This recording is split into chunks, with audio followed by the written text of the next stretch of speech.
Hello my dear friends and welcome to StudyIQ. I am Joy, and today in this lecture we will discuss about school education reforms. We will discuss why it is important to reform the school education and what is the present status of school education in India, what is the investment made by the government in reforming school education. We will discuss about the budgetary allocation to school education. We will also discuss some of the steps taken by the previous government, and we will also see what is the way ahead or what has to be done. Now, education, healthcare, such type of social indicators are very important for your UPSC preparations. This is because the schemes or the steps taken by the government, the initiatives are very important for your preliminary examination. They can be directly asked. Even in your mains examinations, the steps taken by the government or government initiatives can be mentioned in your answer. So this part of the lecture is very important. Now, way ahead and the current status. These two parts are very important for your analysis. So in mains, UPSC always test your analytical ability, how you are able to analyze a particular situation, a particular problem, and what solutions you can derive out of the issues. So that is what UPSC check in your mains examination, and even in your interview UPSC tries to collect all the perspectives about a particular issue, whether it is a market issue or a economic issue, whatever it is, the UPSC always tries to understand your perspective on the issue.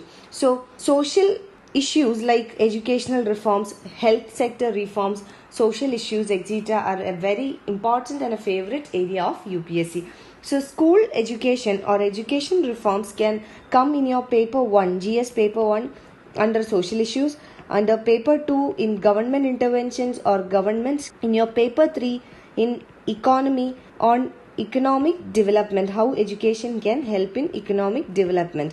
So even in your essay paper, education and education sector reforms are a very important topic. Every year UPSC give you one topic from educational sector in your essay paper. So this is a very important topic. So in this lecture we will be discussing all these topics. So let us start, but before that, this is our channel StudyIQ, and we are providing pen drive courses for various competitive examinations including SSC and bank courses, UPSC optionals, SSC JE courses, teaching examination, railway examination, defense examination, RBI grade B, NABARD grade A, UGC NET, UPSC Civil Services Examination, CLAT exam, for various state PSCs, and also for various professional courses. You can visit our website www.studyiq.com for more details, or you can call to any of these numbers for more information. So let us start. Let us first understand what is the background. Now, if we look at the budgetary allocation for educational sector, it is much lesser than the global average in India. So the budgetary education towards education, healthcare, etc. in India is much lower than the global average, or compared to other emerging economies, it is much lower. And the important reason or the most significant factor is that the educational sector or an investment in the education sector will give the results only in the long term. Now, for the political parties, they will like to invest in those initiatives or in those schemes that will provide short-term gains. So sectors like education, other social sectors, etc. will provide the benefit only in the longer run.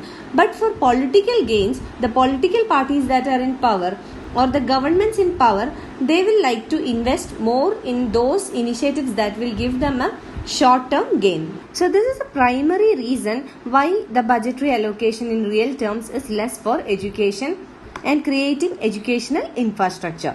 Now, this is the background, and let us now look at some of the steps taken by the previous government in order to address some of the issues in the education system in India. The first one was that the focus was shifted to the teachers. So teachers were given the focus, and steps were taken to address issues relating to teachers, and as a result of this, pre-service training was given to the teachers. So in order to equip the teachers with quality, pre-service training was given to the teachers. And there will also be an integrated course of 4 years, that is a B.Ed course, that is Bachelor of Education.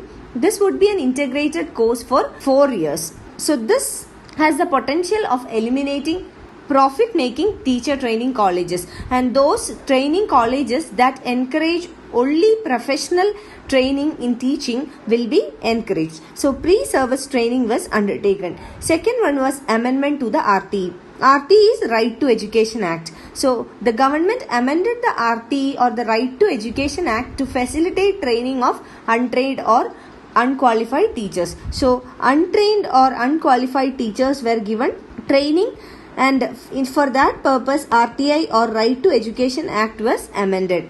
And the in-service training, that is teachers who are already recruited, the in-service training for the teachers were given a scientific perspective through the use of Diksha portal. The third step was the adoption of Samagra Shiksha. So Samagra Shiksha is comprehensive approach. It is an integrated and comprehensive approach rather than the previous approaches which focused on segmented learning. For example, the Sarva Shiksha Abhiyan, the Madhyamik Shiksha Abhiyan, these were all segmented schemes. So these segmented schemes were replaced by Samagra Shiksha, that is comprehensive education. And under Samagra Shiksha Abhiyan, preschooling, that is before the school, the preschooling was also brought to the agenda of the government for the first time. It means that this preschooling were also made eligible for funding by the government.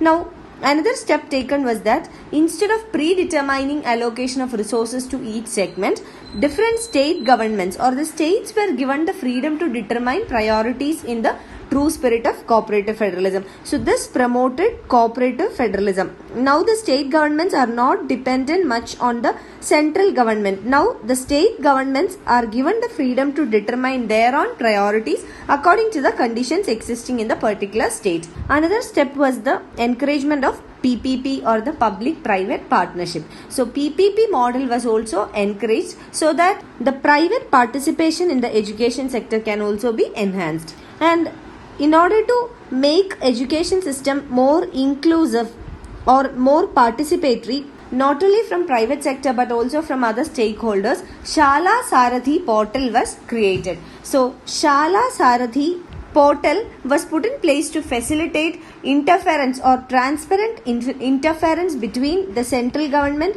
state governments, NGOs, the CSR funding agencies and other private sector players.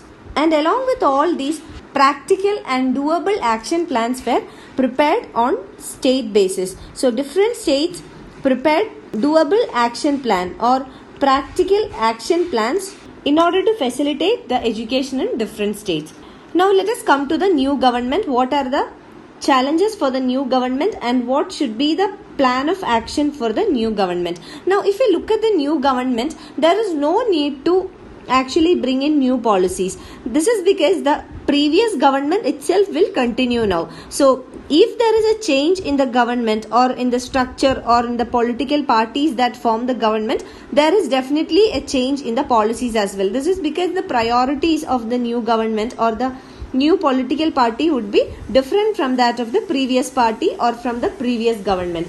But now in this case, the new government means the old government itself is continuing. So there is no much need for introducing new policies and programs. But what would be important for the new government would be to attempt in implementing in a better manner the previous policies that were already framed by the government. So there is no need to evolve a new policy over education, but what the government will have to do is to diagnose the previous plans and take forward the previous plans, that is the implementation.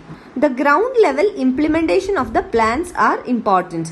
And in addition to implementation, the government can also focus on launching initiatives where the previous government did not take any steps or where the previous government's policies could make an improvement. Now, second thing to be kept in mind by the new government would be to focus more on the teacher. This is to maintain the quality of the education. Now, if we look at certain reports which are based on the education quality in India, we'll see that the quality of education, especially in the public schools, that is the government-owned schools, are very low.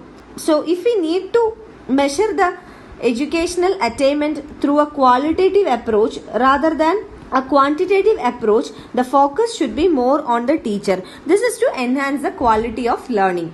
And in this regard, the government has to take actions in order to shut down fraudulent training colleges, encourage pre-service training and in-service training. The recruitment of the teachers should be centralized, and the recruitment should be kept out of all malpractices and fraudulent activities. So even the state governments should take a coordinated effort or a transparent approach in order to recruit the teachers. And the Diksha portal, which provides training, needs to be strengthened. So Diksha portal, the potential of the portal should be completely utilized, and this should be further strengthened in order to provide in-service training to the teachers.